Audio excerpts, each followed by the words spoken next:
You know what it is. I'm gonna tell you one about a stick-up kid, man. This was about a stick-up kid. You know what I mean? It's about a stick-up kid. It's how you wind up in prison. He wound up going to prison, so I'm making it like a prison story. Alright.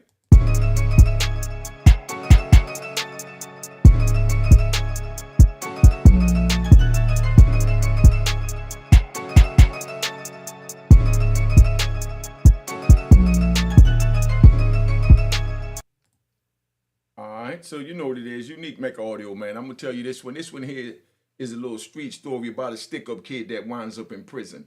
Alright? Now, I got a homie. Alright, I'm even gonna keep it 100. This about the same homie that wound up pulling the shotgun when the dude tried to ain't tried when the dude punched me in the face in front of the rooftop and tried to take my chain. Remember that hood story? Well, this is another one with my man, because he's a good character. You know what I mean? Good character. You know what I mean? An excellent friend. Now, remember he came, pulled out the shotgun, bang, bang, you know what I mean, under the bridge, and stopped the Brooklyn niggas from trying to rob me. You know what I mean? So now, I'm doing my thing. Everywhere I go, I'm keeping him with me. He wound up being a good soldier. You know what I mean? Excellent soldier. You know, he was raised by the best. You know what I mean? He was raised by the best. Then I got him, so I took him to the next level. Now, I'm over in the Bronx chilling with my little Puerto Rican homies. They got the dope over there, you know what I mean, in the Bronx, and they doing their thing, and, you know, so we over by the Disco Fever area. I don't want to get into the blocks too much to get into it, but we over there by the Disco Fever area. They got the dope popping. You know what I mean? Yo, the fiends was crazy. You go out there, any time of day you go out there, that joint is so crowded, there's no way in hell the police didn't know that that was a dope spot. 8 o'clock in the morning, popping. 12 o'clock, double popping. 5 o'clock, triple popping. 9 o'clock at night, triple popping. Don't go out there at 12 o'clock. It's bananas. Now, there's people everywhere, you know, men, women, young, old, everybody copping their little drugs or whatever. So I used to go over there, go check my man, because it was a dope spot, but they used to like that coke over there because they do a speedball. So he let me sell my coke over there. So I went over there, used to sell the coke so that they could, you know, mix it with the joint. And I'd take my man with me, go pick the money up. Then they was telling me about, you know, this other spot that they wanted to get that was down there by Fordham Road. Because I told them, I said, yo, I was down by Fordham Road down there by, Alexander's. You know what I mean? All the way down to the bottom. That where the Best Buy is at right now. Right around the corner, they got a little park. And, you know, this is how it was back in the day in the town. All right. All right. All right, calm down, calm down. This is how it was back in the town.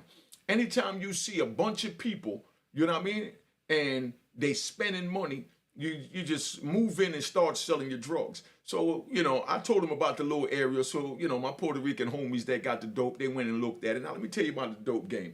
They never wanted to teach me how to cut the dope because they said I was too smart and I had too much money. So they said if I got into that dope money, that I would never look back and I'll put them out of business. So they never taught me to cut the dope. And I didn't want to mess with it anyway because I used to mess with the dope when I was in Brooklyn over on Schenectady, you know, with the Gully Posse and all that. But now I'm doing my coke thing over there in Harlem.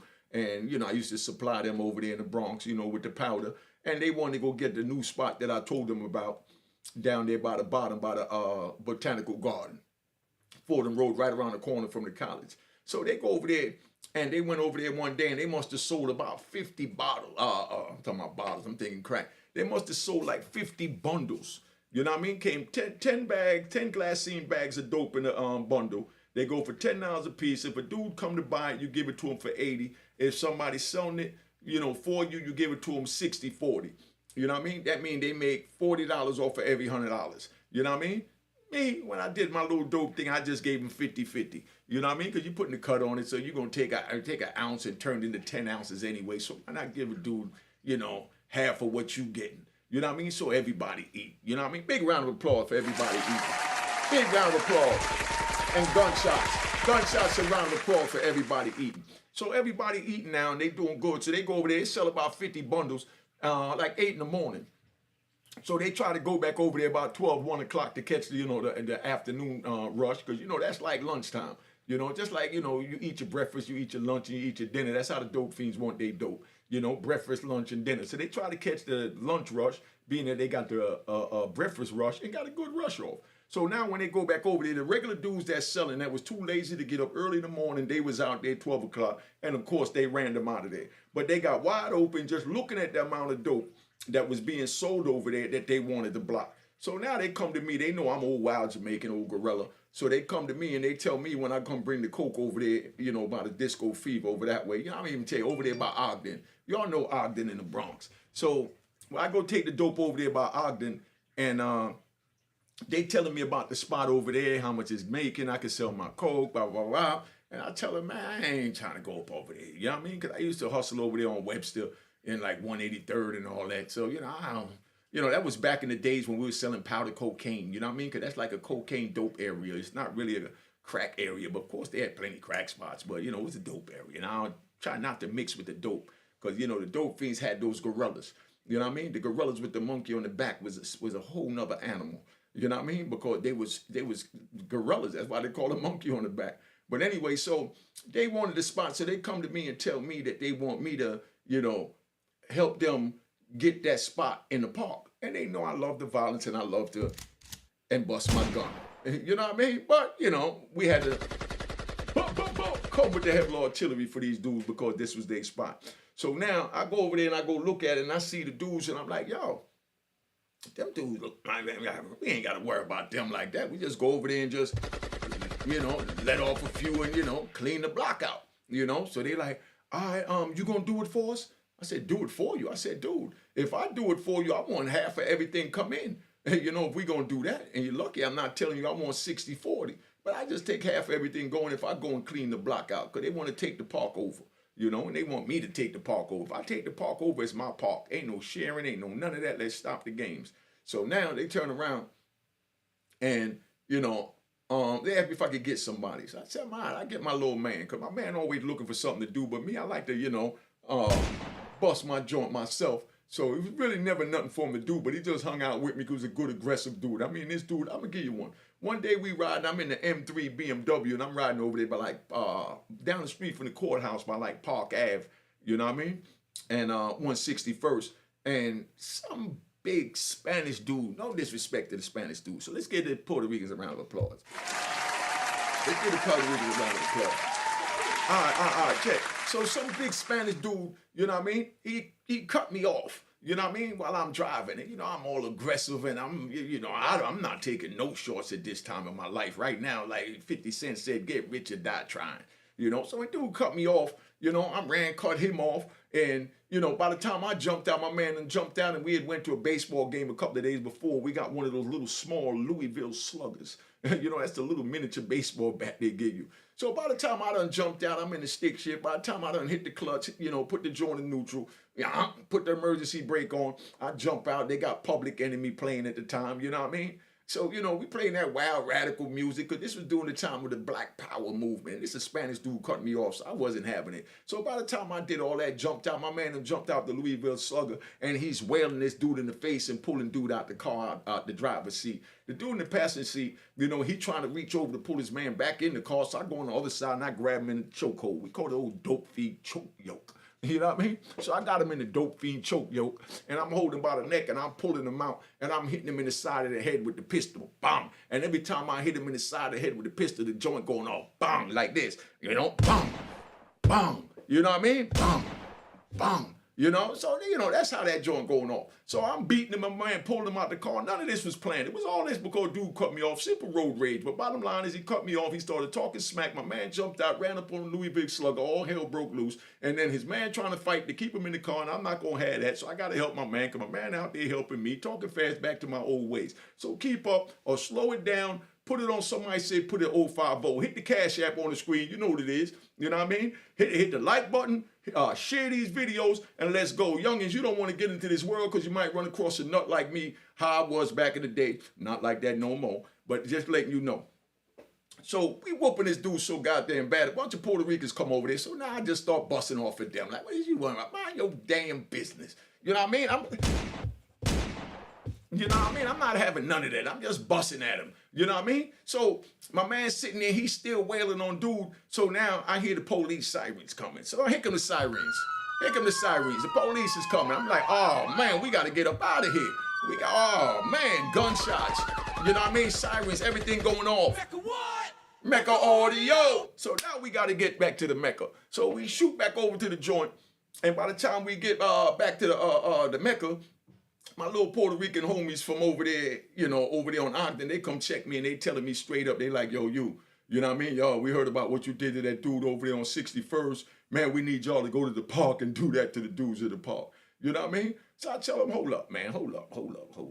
You want me to go take over the park? I said, by you telling me you want me to take over something for you because you're not strong enough to take it over, that's equivalent to you telling me you're not strong enough to hold your own block.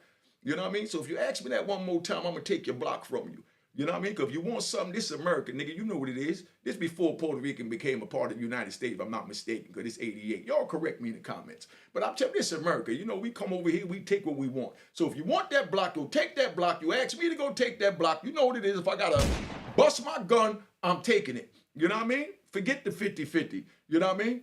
So now I'm pissed off. My man see me cussing him out. So he tell me, hold up, you. Let me holler at you. So he pulled me aside. He said, yo, how much they paying? My man said, how much they paying? I don't know. I mean, I hit him for a little $5,000 or something. You know what I mean? He said, and all I got to do is shoot the park up? You know what I mean? I said, yeah, they want somebody to go shoot the park up. You know what I mean? Because I told them I feel that they shoot the park up, that they got a better chance of going in because now they know they got resistance. So if they ain't really cut like that, which they didn't look like they was cut like that. Because, the first thing we do is a wolf on the street. You got to not assess, your surroundings, your environment, and the people that's, within it. So he said, man, tell me, give me $3,000, I'll do it. You know what I mean? I said, hell no, nigga, I'm telling you $5,000. So I go and I tell him, I said, yo, this is my man. Give him $5,000, he go ahead and knock that out for you. So now he comes and he disrespect me again and he tells me, yo, so you gonna drive him over there? So now, of course, I'm ready to smack the shit out of him. My man see it, he don't want to blow the deal. So he said, nah, hold up, you. You know what I mean? So I said, hold up, man, now, you cowards want the spot. You ain't man enough to go take the spot. So y'all take your ass and you go over there your goddamn self. You understand what I'm saying? And take my man with you, So now they get in the car, they driving with my man. So they cruising up University, going down towards Fordham Road to get to the park. So on their way to Fordham Road to the park, they driving in a little, Supra. I remember the Supras back in the day. Big shout out to the Supras. Big shout out to the Toyota Supras back in the day. All right. Let me finish the story. Cash App on the screen. You know what it is. $1, $5, I don't care what it is. The game is to be sold, not told. You know the story. When you go to the restaurant, you tip. Strip club, you tip. Mechanic fix your car, you tip. You come to anybody's YouTube station, you like what they got, you know what I mean, going on, like the content, you tip. Now, so they riding up University going towards the joint. So now, on the way up there, here go the blue and whites. Oh, man. You know what I mean? And I'm behind them following them because, my man is the only one in the car and you got two Puerto Ricans in the front and you got two more Puerto Ricans in the back and my man in the middle and my man is the one with the pistol. So I'm riding to make sure they get there. And as I'm following them, like I said, police pull up behind them. All right? So now the police pull up behind them, they pull them over. So when they pull them over, I jump out and I'm ready to just, shoot it out real quick so I can get my man away. So I figured if I bust my joint, you understand what I'm saying? That the police gonna, let the car go, they pulled over because now instead they want the gunshots because they didn't know nothing was in the car at the time. So by the time they pull him out, my man looked back at me and he saw me creeping up, getting over to the side of the building. So he already knew what I was gonna do. So he's shaking his head, nah. You understand what I'm saying? But that's because it's for them in the car, it's their gun. So he's like, nah, you ain't got to do that for me on this one. I got this. You know what I mean? And they going to claim it. So now the police pulls them over, pull them out the car. And when they searching them, they don't find nothing. Then they go search the car and they find the gun. And then they take all 5 of them in. So my man goes down to the police station. So while he in the police station, he called me and he telling me what happened. You know what I mean? So now the 4 of them bail out, I go find his peoples to get his peoples to bail him out. And while I'm looking for his peoples to bail him out, the Puerto Ricans, they come see me and I tell them, yo, get away from me because y'all need money to bail my man out. I don't understand how the 4 of y'all out and my man's still in. You know what I mean? If y'all ain't got his bail money here tonight, I'm coming over there and everything is getting laid down. So I'm telling you now, get the bail money, get my man out. He was going to do the hit for you. He's in the car with you. It was your gun and you niggas ain't claim it. And y'all ain't even at least bail my man out. You know what I mean? So they like, no, we gonna bring the money tonight. I said, yeah, well, you bring that money tonight. So now I go back to the crib, to his mom's house, and he calls on the phone and he telling me what happened. So he's like, yo, I got a warrant, so I got to do a couple of months anyway, so they ain't gonna give me bail. You know what I mean? I said, all right, well, this is what we gonna do. I'm gonna get the $5,000 that they was gonna give you anyway. you know what I mean, to do the hit, because you went to do the hit, but because of their stupidity, having 5 of them in the car, when you're the only one going to shoot, you know, police pulled you all over, so they owe you $5,000. You know what I mean? So later on that night, they came with the bail money. So when they came with the bail money, the bail was like $3,000. You know what I mean? So I got the $3,000 for him. I said, okay, now give me the $5,000 that, you know, he's supposed to get paid for doing the joint. So dude fixed his face to say that, well, he ain't get to put the work in. No, because you dumb niggas did that, man. So I cocked back to smack him. So when I went back to smack him, his man jumped up, pulled the money out, and said, nah, you here go the $5,000. We don't want no problems. You know what I mean? So now I got $8,000. I take the $8,000 to his mama house. So I take the $8,000 to his mama house. He said, man, I got to do time anyway. See if you could get them to give me a little $2-3 and I just take the gun with it. You know what I mean? So at least I get $10,000 out the deal. You know what I mean? So I'm like, nah, $10,000. I said, you know, they talk about giving you a year. You got to do 9 months. He said, yeah, but I got to do 3-4 months anyway. You know what I mean? So I said, all right, this is what we going to do. I'm going to tell them to give you another $10,000. You know what I mean? Big shout out to another $10,000. Big shout out. And definitely gunshots to another $10,000. So I tell you, I got to give him another $10,000. So now my man winds up with, you know, $20,000. You know what I mean? And he got to do a year for 9 months. It's a year bid, but you do 8-9 months off of that. So he had to do that for the bid. So now he in there doing the bid. He got a little $20,000 laid up, and he calling me and he telling me, y'all, send me something for commissary. I said, I don't even trip. I got you. So I go see them boys again. And I said, yo, give me a G so I can get my man for commissary. You know, no problem. They give me the G. They know I'm just looking for a reason right now to go at them. So they give me the G to cover that. So they give me the G to cover that. I'm like, all right. So I take the money back to his mama house. His mama put the G on his book. So he called back again about a week later. He said, man, I'm living good in here, man. You know what I mean? And I got $20,000 when I come out. He said, shit. You know, at the time, he wasn't really doing too much of nothing. So, you know, $20,000 was a lot of money to have all at once at that time. Keep that in mind. Because don't forget, back then, a brand new BMW was like $25,000. If you get it for a 318, you get a 325. It was like $35,000. You even get a twin turbo. They wanted $40,000 for the twin turbo I brought. I bought like 3 of them. They wanted $40,000 for the twin turbo. So I wound up giving them $100,000, you know what I mean? You know, for 3 of them. You know what I mean? Cash, you know, of course. So, you know, $20,000 was a lot of money then. So I tell him, nah, you know what I mean? I got this. So now he doing his time when I'm with them dudes. So I tell him, yo, now y'all got to give me some work. You understand what I'm saying? Until my man come home so I could put something up for him. They're like, yo, but we already gave you $20,000. So, you know, I gave him that look. What? He said, well, how much you want? So they started giving me a little 50 bundles a day. And, you know, I gave it to one of the other homies, you know what I mean? If he look, he know what I'm talking about. I ain't going to say no names. I gave him the little 50 bundles every day. He used to take the little bus, go down to Port Authority and take it over to Asbury Park. Big shout out to Asbury Park, New Jersey. Big shout out to Asbury Park. And definitely gunshots. So he take it down to Asbury Park every day, take a little 50 bundles down there, come back, bring the money.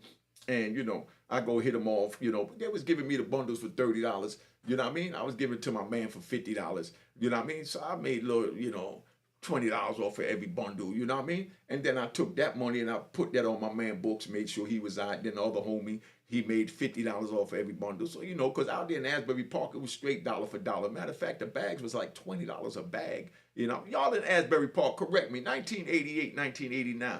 A bag of heroin out in Asbury Park, we was getting like $20 for a bag of heroin, crushing them. I remember there was a young boy out there, I don't want to say no names, he was still in high school. This little dude would come all the way up to the Bronx and cop the bundles, take them back, and he was making about $10,000, $15,000 a day, and he was still in like high school. You know what I mean? That's how much money was out there in Asbury Park. You know what I mean? Right, I'm going to even tell y'all, so if y'all Asbury Park, y'all tell me where it's at. Right up the street from the train station. You know when you get off the train station, the Metro joint or whatever they call it, the Amtrak coming from New York, and you get out the train station, you make the right, and you walk up towards the railroad tracks, and they had like a little liquor store, you know, liquor stores everywhere, you know, on the right, and that's where everybody used to meet up. Look, it was either a liquor store or convenience store, but on the left had these little projects. But that's where we was at, that one little spot. You know, we selling 50 bundles a day, crushing them. And I couldn't believe the girls that was over there in that joint, they had young girls, man, 16, 17, 18, 19, early 20s, that was sniffing B-Funk, they called it then, was sniffing that dope. You know what I mean? Girls in New York wasn't doing that. No disrespect to the Asbury Park girls. You know what I mean? No disrespect, no disrespect. And you know when I hit the round of applause, calm down, got to hit the gunshots. All right? So now, all these bad little girls just come out. So my man used to tell me that, he met this little cutie, met that cutie, and he'll come back with a Polaroid. Because remember, we didn't have cell phones and all that. So he had a little Polaroid joint because he kept the little Polaroid with him when he met the little girls. He'd take the pictures, come show me because he tried to get me to drive him down there so he didn't have to take the bus. So he figured he'd entice me with the little pretty young girls that was coming down there to buy that P-Funk. So now I go down there a couple of times and I go hang out in the little projects right across the street, right there by the railroad track. Y'all know what I'm talking about. So now we down there and we chilling, we getting our money. My man locked up. So we pulled out a little 50, we put out about 100 grand, a piece, out of that joint. You know what I mean? So I made sure everything was good. So now we come back up and then my man come out of jail. So my man come out of jail, we go check, the dudes that he went to go put the work in for to try and take the park over there by Fordham Road. Big shout out to Fordham Road. Big shout out to Fordham Road. So calm down. So we go over there to go see them. And my man telling me home and, letting them know no hard feelings. It is what it is. Y'all did what you were supposed to do, so we ain't got no problems. And then my man tells them, if y'all got another hit, y'all be sure to call me. My man said, if you got another hit, you be sure to call me. And I messed with my man because my man wasn't one of those, but I love a dog type niggas. I hate a love a dog type niggas. My man had a different girl every night. He used to like to sniff that coke, though, but he'd sniff the coke, chill out with the little girls and all that, and always had a bad chick. He put me on a couple of bad chicks. You know what it is. But, that was my man. That's how he came home and everything played out, just so you know what time it is, man. But, that was just one to give you one on, how that thing worked. Like I said, now, let me run the whole game back so you youngins know, don't get involved in this. This ain't to glorify nothing, so you understand. These dudes didn't have the balls to go take the spot. They contact me to take the spot. I felt like with disrespect, my money was too long, and if I go take a spot, I'm taking it for my goddamn self. I'm not going to take a spot and then give it to you. Stop it. Me and you good peoples, we do good business, and we're personal friends. But if I go pull my gun, bust my shots, I'm taking it. You know what I mean? So my man said, he'll do it. You know what I mean? So now my man go do it. While he riding with him, they get caught 5 in the car. My man could have just said it was theirs. If he was a 2023 nigga. No disrespect to all the niggas in 2023, but I'm talking about the dudes that be talking about I'm gonna tell, dog. If something happened, I'ma tell, dog. I'm not doing time for nobody. My man got caught in the car with 4 Puerto Ricans. He the only black dude. They know that it wasn't his gun. You know what I mean? Because the 4 Puerto Ricans. He could have even said that they tried to kidnap him. Like when I got pulled over, caught my pistol case, I'm back in the back of an old African cab. They called them gypsies back then, little LTD, dude driving all wild. I just dropped off, you know what I mean, my first 100,000 to my Connect. I'm feeling good. I'm driving off. I bust the joint out the window. You know what I mean? I'm busting out the window. You know what I mean? So we drive off while we drive and he's speeding off fast. I'll tell you about that story in detail if you want to know it. But let me just shorten it up. Bottom line, we get pulled over by the police. Police find a gun in the car and the dude jumps out the car and said that, me and my man tried to rob him. Said me and my man tried to rob him. I got 10 grand in each pocket, you know what I mean? And he telling them we tried to rob him. But see, what the catcher was, he had 5 grand in his joint. You know what I mean? I'm giving you a lot of story anyway, but if you want to hear the whole joint, I'll let you know about it. But he got 5 grand in his crotch because he living in I'll tell you that if you want to hear about it. But he got 5 grand in his crotch, bottom line. So he got the 5 grand in his crotch, and he tried to say that we tried to rob him for the 5 grand. But when they took us in the police station, I got 20 grand on me. So they know we ain't trying to rob for them because I got 20, he got 5. You know what I mean? But they knew it was my gun too. So by the time they ran off fingerprints and they see who I was, they offered me 5 to 15. They call it a predicate in New York. A predicate is like, a word they used back then that meant like, what you call that? A 3-time offender, like a career criminal. So being that I was a predicate, been, in and out the state joint all that with felonies, they offered me 5 to 15, offered my man, a year on the boat. You know what I mean? Sweet joint on the boat. I'll get into that later too if you want, because dude trying to twist it up before and all that, but everybody from the hood know what time it is. So my man gets caught up, you know what I mean? And with these 4 Puerto Ricans, but he didn't tell on them. You know what I mean? He didn't tell on them. He went in, they got bailed out. He still ain't tell on them. He didn't even think about telling on them. He just told me, yo, go hit him in the head. You know what I mean? Hit him in the head. That meant if they don't play fair, take them out. You know what I mean? But, they played fair, so everything worked out all right. So, my man told him he'll claim it. Now, picture one of these new dudes nowadays saying that they're going to claim a pistol for somebody. Picture one of these new dudes say they're going to claim a pistol. My man said, man, ain't no problem. I'm already gonna do 4 months, nigga. They only offer me a year. I'm gonna do 9 months off of that. Tell me, give me a couple of hours, I knock the 5 out for him. Picture one of these new dudes doing that. Big round of applause to my man. Big round of applause. And most definitely, you know what I mean? Gunshots. All right. So, you know, that's how it was back then. That's how official it was. You know what I mean? Just like when dude went to prison for the gun, I took care of his mother, sister, made sure everybody was all right. Because that's what we do. You know what I mean? Took care of the hood. Everybody already knows. So the hood know what time it is. Can't twist something up. That's the facts. But, you know, when somebody go to jail, you look out for them. You know what I mean? I had dudes used to go to jail that I didn't even know them. You know what I mean? And they girls would come see me at the Mecca and say, yo, my man told me to come check you because I'm trying to go see him this weekend and I ain't got no bus fare to get up there. And, you know, I need some smoke to take them. You know what I mean? So I give them a little ounce of coke, a little $500, let them go take it up there, go see their man. You know what I mean? Make sure everybody eat. You know what I mean? Because, I mean, you know, he going to come home when he come home. That way he know who looked out for him. And it's messed up that he got to send his girl to come see me that he don't even know. But he just know my reputation that I'm a good nigga and I make sure everybody eat and I play fair. You know what I mean? Instead of going to send him to see his people. Probably already sent his girl to see their people, but they wasn't trying to do the right thing. So, you know, now they had no choice but to come to me. But that's how we did back then, man. How y'all doing it out here now? Y'all tell me if they doing it like that, where you got a dude you could go to when, you know, when you or one of your mans go to jail. You don't even work with this dude, don't even know the dude, but could go to the dude and say, yo, you know, my man locked up. I need a couple of dollars for bail. My man locked up, you know what I mean? I need some money to go see him. You know, but I mean, these are the type of things come to it. That's what being the king is about. But anyway, back to my man. So my man come out, they looked out for him. They gave him another $5 when he came out. And, you know, I used to go over there, eat at their little restaurant and chill out and all that. They was good people. They was, you know, going all out of state. I mean, I ain't got nothing to say bad about them. You know what I mean? One of them turned out to be, you know, sour, you know, meaning be a rat. You know what I mean? But, you know, and the crazy part is, if you want me to tell you about that story, I'll tell you that one later, too. I'm up there on 174th and Audubon. You know, I used to have a little weed spot up there. Big shout out to the homies up there. You know, a couple of them got deported. I used to have a little spot up there that I used to go hang out with the homies up there. And I see one of the dudes up there, and I was driving my green Sahara, you know, with the big 35-inch Mickey Thompson and a 6-inch lift kit. You know what I mean? So when you ride with this big-ass, you know, Sahara Jeep, which is like a Wrangler, but it's the Sahara was the outdoor desert joint. Came green with the beige interior. When you roll in that with the Mickey Thompson tires on that hot concrete in the summer, that joint go like it's going up a mountain. So I used to have the music so loud, so, you know, I hear that under the music and it became a part of the beat. But I'm driving that joint out there, and everybody knew I was the only joint with that, had the big lights and the roll bar on the top and all that. So I'm over there on Audubon, and one of my Dominican homies came and said, yo, you know, such and such from over there in the Bronx, he got caught.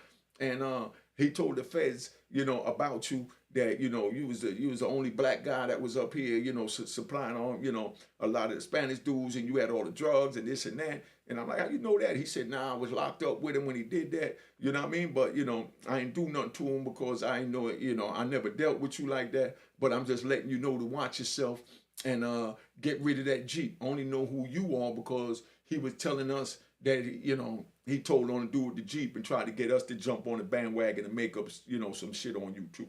You know what I mean? So now when he tells me that, I said, yeah, so that's why I ain't going to mention him. But the rest of them was good people. The rest of them was excellent over there on that block. Because they kept it, you know, 100 when the Grim Reaper came. But, you know, that's how it is, man. Big shout out to the Coke and Heron gang. Big shout out to the Coke and Heron gang. You know what I mean?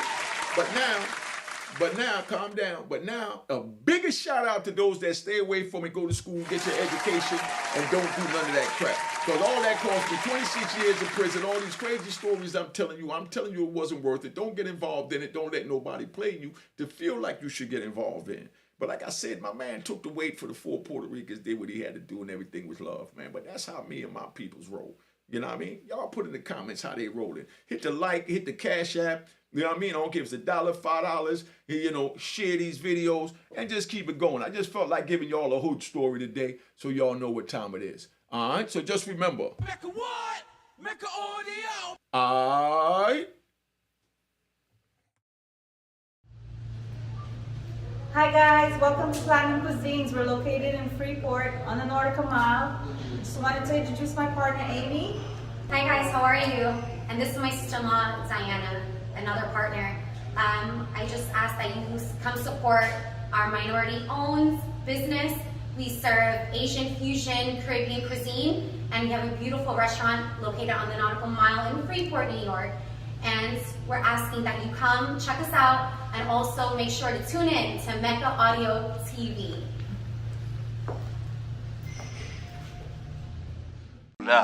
Cheers, cheers, toast the crime, toast the crime, the crime, the crime, the crime. What?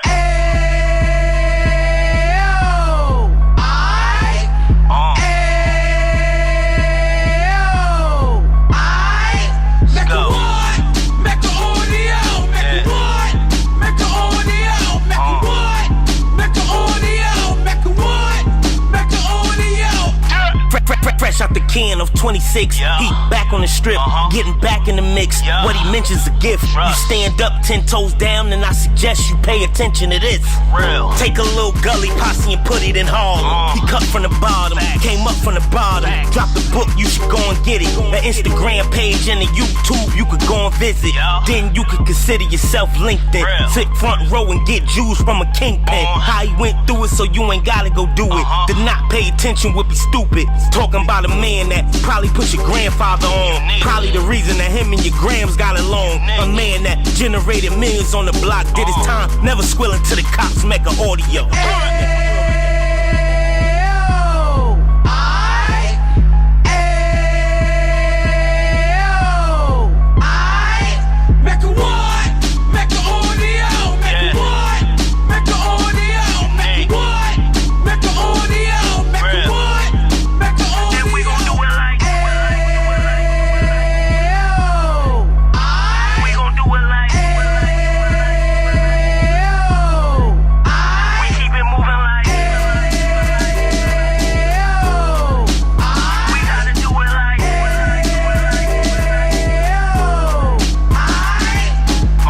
Get it live like 2 G's in the 90s. Drop top beamer so shiny. I let shorty go, she was whining.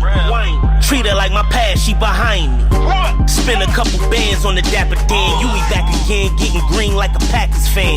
No cap, it's a raw in Uptown. They be horn Uptown, Dominican bust downs. Now we on the positive, we got a lot to give. Now he trying to stop the kids from being inoperative. So take heed, homie, lend an ear. He started in Uptown, he gon' finish dead. But now it ain't about selling drugs, buying cars. It's about buying property to make the community ours. So we can give back to the youth them.